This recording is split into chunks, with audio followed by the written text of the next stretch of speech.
silly. There's like zero muzzle lift. That's fantastic. All right, so a bunch of you dudes asked how the vanilla Ultralight, or UL, which if you can even call it that, compared to the UL Pro, which has V6 porting in it. And initially, I had some concerns about it. The UL is already a short barreled gun with a 3.25 inch barrel, so it's already giving up velocity on the 4-inch guns, which 9mm is currently loaded for. That's like the standard barrel length that most 9mm loads are made for. The UL Pro is taking that same 3.25 inch barrel and putting V6 porting. You can maybe see those there because of all of the carbon buildup, but I have to say I was pleasantly surprised with what I found. So my initial concerns was that the UL Pro was going to suffer from accuracy issues. It's got porting, which sometimes can affect accuracy. It's got a super short barrel, which the powder may not getting enough ignition. There's not enough time for the rifling to engage the bullet. I was just concerned that it was going to be like a shotgun pattern at 25 yards.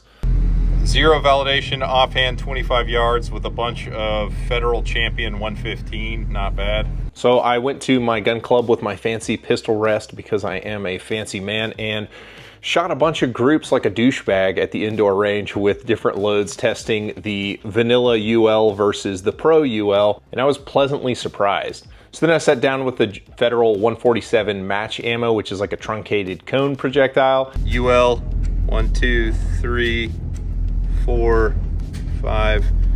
UL Pro 1, 2, 3, 4, 5. That's weird. Tried the Federal HST 147s.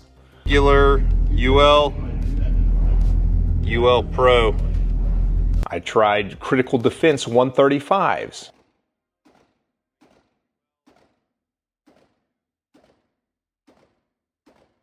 I tried Federal HST 124s. Regular UL, that's incredible. UL Pro, still pretty good. I tried Blazer Jacketed Hollow Points 115s. Standard UL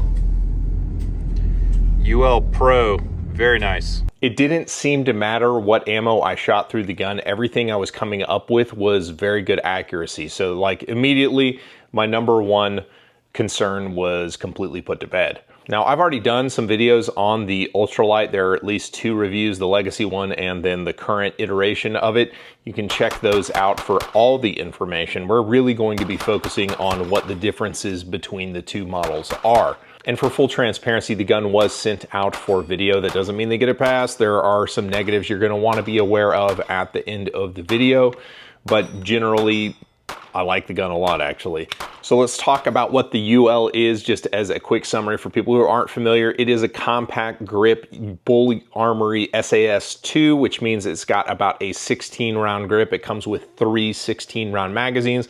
It has ambi compact safeties. Obviously, slide stop is not ambi, and mag release is not ambi. The grip texture on the updated for 2024 ULs really comes close to achieving what the regular tacks have on their grip texture. This is still just a little bit more aggressive, but this is the right amount of aggressive and it doesn't tear up your stomach when you're carrying it. It does take full thickness SAS2 magazines, which is not a 2011 mag. It's a very similar tube shape, but the mag cutouts are in a different spot. The trigger is absolutely fantastic with very little take up and almost no over travel with a trigger weight appropriate of a single action only gun.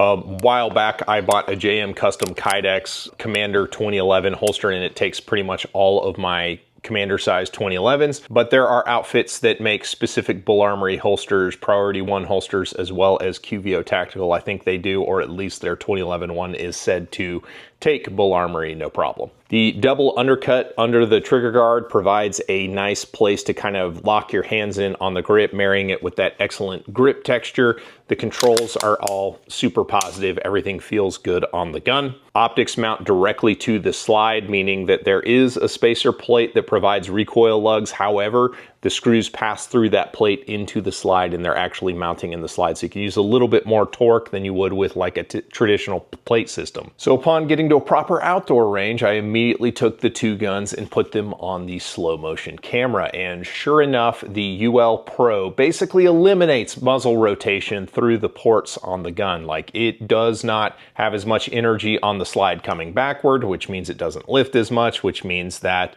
The slide coming forward doesn't quite dip as much. It's actually very pleasant to shoot. It's very loud. We'll come back to that. So immediately my impressions of the gun is, while the UL, and one of the reasons I like the UL is it's a little bit fatter, it kind of sits in your hand. It gives you a full fingered grip on the gun.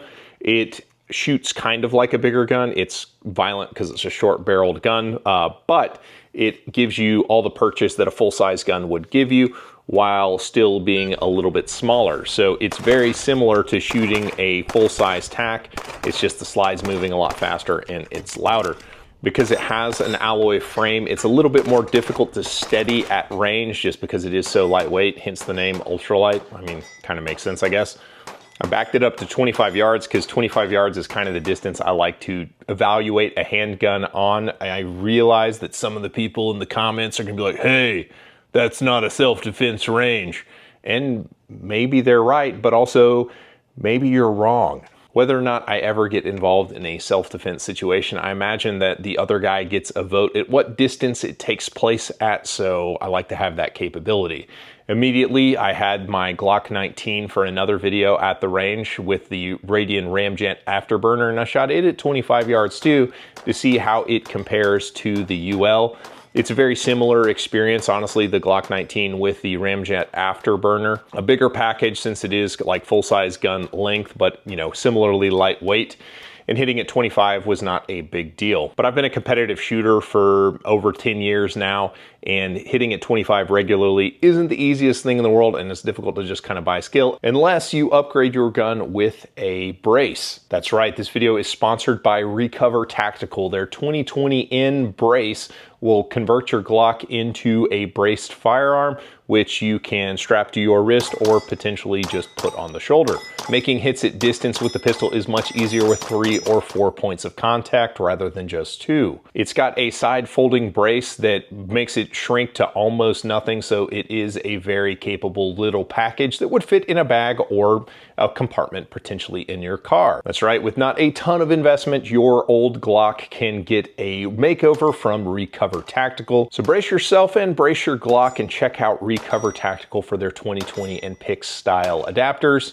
Which was easier to hit with, the brace or without? The brace, way easier. Thanks to Recover Tactical for sponsoring the video. Now let's get back to it. So the shooting impressions were very impressive out of the little gun. So I sat down with Noah's Ark of ammunition. I haven't given you guys a dad joke in a while. Here's a good one for you. How did Moses make his coffee? He brews it. A little bit of a theological joke for you. So before talking about the velocity loss in these guns, you need to understand how gunpowder works and develops a velocity. There's what's called a burn rate, and you can have fast burn rate or slow burning powders. Slow burning powders develop more velocity down the length of the barrel because all of the explosion sort of happens as the bullet's traveling down the barrel. Whereas fast burning powders will pop kind of right in the chamber and then largely are done burning roughly by the time the bullet is midway down most barrels. So the velocity loss for a given ammo is going to depend on the powder that they're using. As if to prove that point, the velocity loss on the regular 115 range loads, it was just Federal Champion this time, was almost negligible. It was almost no velocity loss.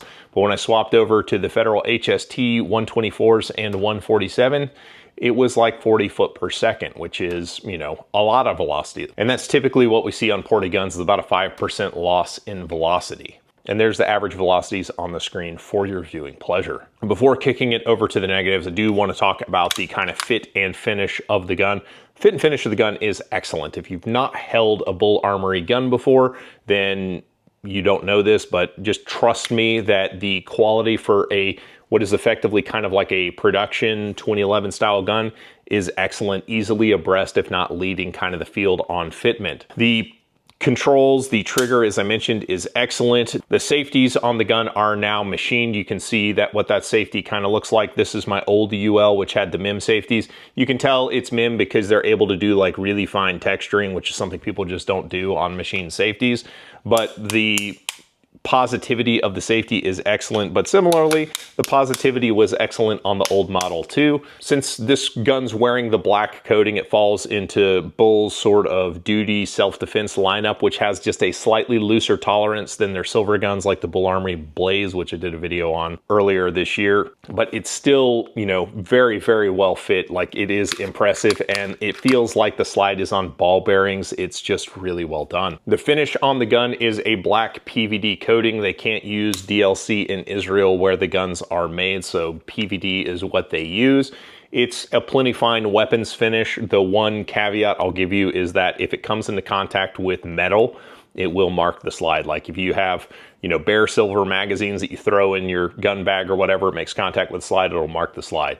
Don't know why that is, but that's been the case on my other Bul Armory guns. But it should be super nice feeling in hand because the gun costs a lot of money. The Bul Armory Ultralight Pro is going to sell at about $19.50, which is a very expensive price point. So you would expect a lot of quality, and I would say that you get a lot of quality at that price point. But it's not all sunshine and rainbows. Let's talk about the downsides of the UL Pro. None of these are kind of deal breakers, but you know, you're going to want to be aware of them because you can't put these in your hands. That's where we'll start, is you can't go in a gun store and put one of these guns in your hand. They're currently distributed directly through Bul Armory's website, and they sell out basically as soon as they come in stock. So it's a very difficult gun to get a hold of, even if you've got that money burning V6 porting in your pocket. See what I did there? Yeah, that was bad. It's difficult to understand whether the thing is going to meet what your specific needs are. You could take my word for it, but I honestly wouldn't recommend that unless you also are a 6'4" dum-dum who views the entire pistol world through the lens of a competitive shooter. So if that's not you, there's wisdom in the crowd. Watch all the videos on the UL on YouTube and really listen for the things that matter to you to figure out whether it makes sense for you or not. And another thing that happened is I actually did have a malfunction, which is super rare on Bul Armory guns. I compete with Bul Armory guns. I mean, they're super duper reliable, but this one actually did choke on a hollow point. It was like round number 17 through the gun. When I was first sitting down to rest the gun, it was being fired from a rest. It was the first, 25 rounds or so through the gun. It had a fail to feed. I got the ammo to seat. It fired the ammo just fine. And then, I took it to the range and did all the cool guy stuff, and it wasn't a problem at all. And at this point, this gun's had, about 100 hollow points through the gun that didn't have any issues. So I'm going to attribute that to either me not putting my wrist behind the gun like I needed to, or potentially shooting from a rest, just causing weird movement to make the gun not feed, or it could just be a short hollow point that just doesn't want to feed in a gun that likes longer loaded ammunition. The velocity loss, as discussed, is a serious problem. You're going to have to do your homework making sure that you get defensive ammo that is going to develop the correct velocity to expand in a soft target. One thing I can say about some hollow points I tried Critical Defense Light, which cycles in the gun brilliantly. It's ridiculously nice shooting out of this gun, and it's over 1,100 foot per second with a 95 grain projectile. That might be a good place to start. Now, the gun is a little bit of a brick to carry because it is lightweight and it's very proportionate. It's honestly not bad, but because it takes those full width magazines, it is a little bit chunky. The compact grip helps. It comes with an extra magwell. You can see the magwell I've got on the old Ultralight that I have, and I would say that I actually prefer it without the magwell. It doesn't conceal as well as a slimline gun, so if you're like a skinny person and concealment's super important for you, this is just a little bit thicker, so do with that what you need to. As I mentioned, the magazines that the gun comes with, despite looking like 2011 mags, are not 2011 mags. They're the proprietary Bul Armory mags, which are basically like para mags from back in the day. I think the Rock Islands also take a similar mag platform. So if you're trying to stay in the 2011 ecosystem, sorry. The optic mounting system does make you lose your rear sights. There are no co-witness sights, so the optic that you pick for the gun, if it's got like a built-in rear sight, that's going to be good. But by losing the rear sight, you can see that they moved the optic all the way back on the slide, so the lens of your optic doesn't get smoked when shooting the gun. It's actually pretty nice. The lens was super clean. The fingerprint I just put on the lens is the only smudge on the lens right now after shooting it all day yesterday. And because it is a ported gun, you can see all of the carbon buildup right there. These ports in the barrel are going to put a lot more carbon in the slide, making the gun just a little bit harder to clean. It's going to deposit a lot more sludge on the rails. It's going to, encourage the oil to evaporate off your slide. So the gun's gonna need just a little bit more care and maintenance than a non-ported gun would. So cleaning the gun and keeping it lubed is gonna become more important, and getting all of this baked on carbon off around the ports is kind of a pain in the butt, but you can do it. It's not that big a deal. And that's not a knock against this particular gun like the Bul Armory. That's just the ports put a lot more crap and encourage the oil to dry out faster. So now you know. My 14-year-old cameraman was with me yesterday, and I let him shoot the guns side by side. He actually picked the regular non-ported UL as his choice between the two guns. Point at the one you like better. This one. And why do you like it better? This one has less kick. What he was saying had nothing to do with the actual recoil in hand. I can tell you that there is less recoil from this gun, but what he was experiencing was the experience of shooting the gun because it is so much louder for the shooter. He felt like it was more violent, and, you know, I'm not going to fault him for what his pick was, but that is a thing. Shooting it at an indoor range with the baffles kind of all around you, it is a particularly loud experience, so be ready for that. And that's not a knock against this gun. It's all short-barreled guns, that especially ones that have porting on them. It's just a thing. And finally, the trigger. And why am I saying an excellent trigger is a liability in the negatives? I don't find it to be a liability. I think it's excellent. I love it. It's great. But you have to look really hard in the mirror and say, like, how is the sensitivity of your trigger finger? This is a lightweight gun with a lightweight trigger that doesn't have a lot of movement in it. If you're not used to shooting single action only guns, it's going to take a while to develop kind of the sensitivity to not errantly send shots down range, especially in a self-defense gun. This is a training issue that I'm talking about. It has nothing really to do with this gun, but I am of the opinion that a single action only gun with a proper single action only trigger is a master's gun. Like, you have to be able to manipulate the safeties on demand every time. You're getting the same grip every time with your thumb on the safety, and you're able to bring the trigger to the wall and off the wall without blowing through it. And the trigger is so excellent, it's not as easy. So if you're only used to like duty grade striker plastic triggers, this is going to take some getting used to. So just go into it with your eyes open and be ready to learn what the trigger is going to teach you about how bad your trigger pull fundamental is. Because if you can't hit with this gun, it's not the gun, it's you. So those are the negatives, but in summary, like, I really think that the UL Pro kicks the gun up a notch for me. The fact it's maintaining its accuracy is really awesome. Obviously, for if you want good performing hollow points, make sure you're picking one that expand at lower velocities, because it does sacrifice a little bit of velocity. The quality out of the Bul Armory shop is just fantastic. They're fantastic shooting guns. Comes with 3 magazines, not just 2, which is nice because at that price point, guns are coming with like 2 or 1 magazine. And the mags aren't all that expensive either. I mean, they're not like Glock cheap, but they're also not like $120 magazines. The handling characteristics of the gun is super great. I like how it comes out of the holster. I like how it swings around. It's just a very fast handling gun. It's really well suited to what the mission it's been designed for is. So thanks to Recover Tactical for sponsoring the video, and Bul Armory for helping make this possible. And if you want more information on the full-size TAC Pro, that's right, a 5-inch TAC Pro, then you can check out this video here.